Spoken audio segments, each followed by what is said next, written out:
Warning, I don't support Nazis or anything they do. This is just a video for the history of Volkswagen. Thank you.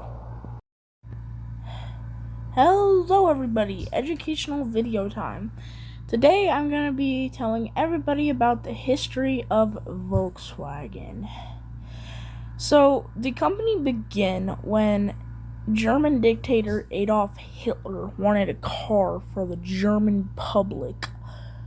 So for this, he hired Dr. Ferdinand Porsche. Mind you, Dr. Ferdinand Porsche had already been working on rear-engine vehicles at the time, and he was also part of the Nazi Party. So Hitler hired Ferdinand Porsche to make this. Then Ferdinand Porsche created the KDF wagon Type 1, which is like a Volkswagen Beetle, but from like 1930s. It wasn't very good, though. Now, you could get Nazi stamps to go toward this car. But no citizen before or during the war ever got the car because they were busy building other cars or like war vehicles like the Kubelwagen and the Schwimmwagen. Kubelwagen means bucket car, and I also forgot to mention that KDF means Kraft durch Freude. And Kraft durch Freude means strength through joy in English. Though, after the war, all the factories were bombed, but Major Ivan Hearst from Britain saw potential, so he decided he wanted to give it to Henry Ford for free. So Henry Ford sent one of his investigators down there to look at it, and here are the exact words he said. "Mr. Ford, I don't think what we're being offered is worth a damn."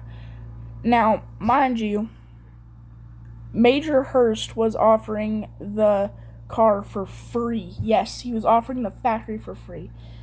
But since Henry Ford turned it down, he decided to get German workers in there.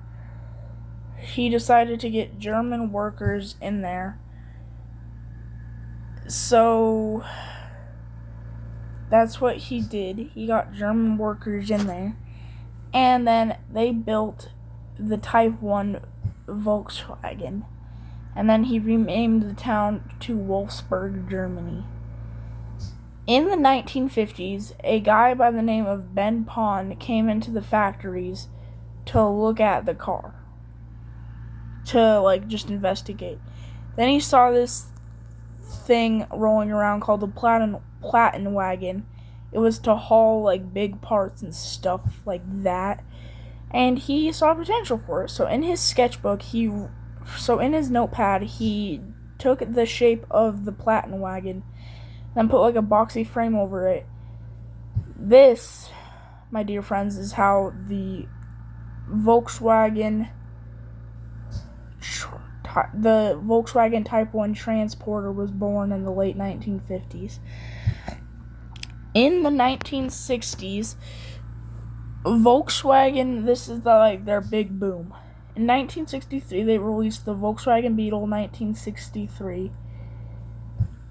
And also, in the same year, they released the Type 2 microbus, which is also called the Splitty. So, during this as well, in 1965, they also released more Volkswagens. 1967, this is where they became a bit more modern, better engine, all that stuff. Also, in 1968, the first Herbie the Love Bug movie released. In the 1970s, economic boom, pretty much. Well, not really economic, I would say. The car was big in cities like San Francisco, for example, but Volkswagen was about to go bankrupt at this point, so they made the 1974 Volkswagen Golf, or like that. 1980s, pretty much the same. 1990s, also pretty much the same, but also in the 1990s they created the new Beetle, which is a lot more ugly. Sadly, in 2003 in Pueblo, Mexico, the last Volkswagen Beetle rolled off the line called the new Beetle or whatever. In the 2000s, they released more of these new Beetles from like the 1990s. Before, in 2019, they stopped making them all together. Recently, though, they released the ID Buzz, which is a lot more ugly. And now they're releasing a lot more of Volkswagen Golf. So yeah, there's the history of Volkswagen for you. Well, that's all I know, at least.